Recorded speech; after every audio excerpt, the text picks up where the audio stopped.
Imagine being accused of witchcraft for having a nightmare, or simply because someone didn't like you. In the year 1692, the town of Salem, Massachusetts, became the stage of one of the darkest chapters in American history. Over 200 people were accused, 20 were executed, all because of fear, hysteria, and power.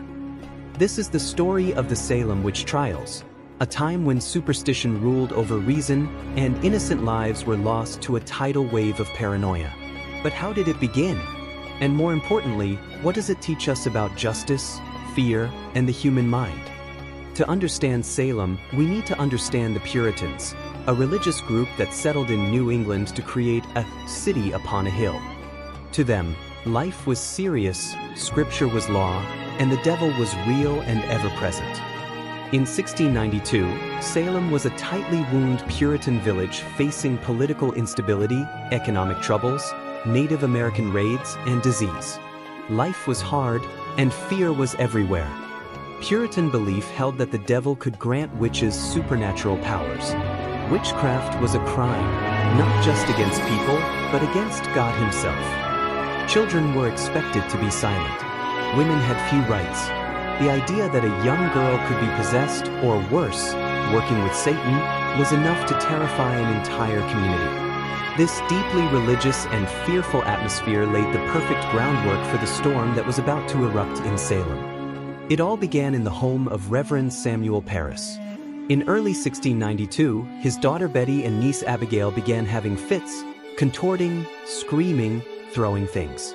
A local doctor blamed witchcraft. Under pressure, the girls pointed fingers. Tituba, a Caribbean slave, Sarah Good, a beggar, and Sarah Osborne, an old woman who rarely went to church. Tituba confessed.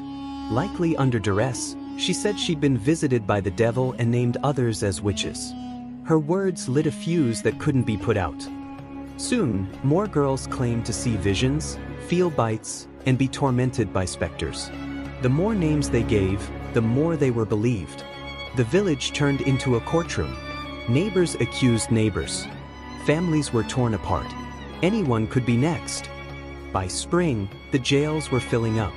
Governor William Phips created a special court, the Court of Oyer and Terminer, meaning to hear and determine. The hunt was official. The first to hang was Bridget Bishop in June. She was known for wearing black clothes and speaking her mind. That was enough.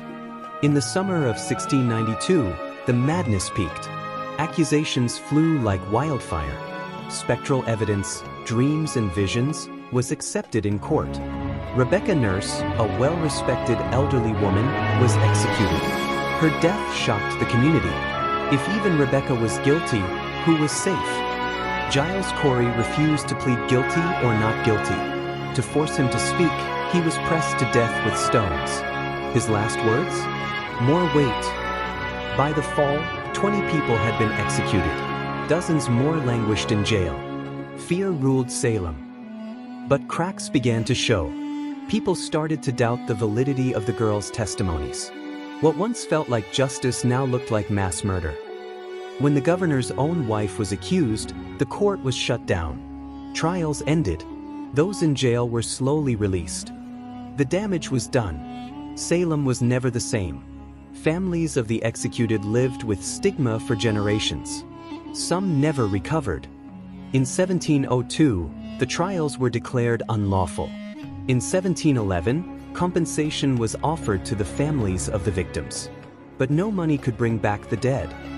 The survivors lived with guilt, and Putnam Jr., one of the original accusers, later apologized in church. It was a great delusion of Satan. The Salem Witch Trials became a cautionary tale about the dangers of isolation, extremism, and unchecked authority. Even today, in times of crisis, we see how quickly fear can spiral into injustice. Salem reminds us to question the crowd, to defend the truth, and to never stop seeking justice. Witch hunts don't just live in the past.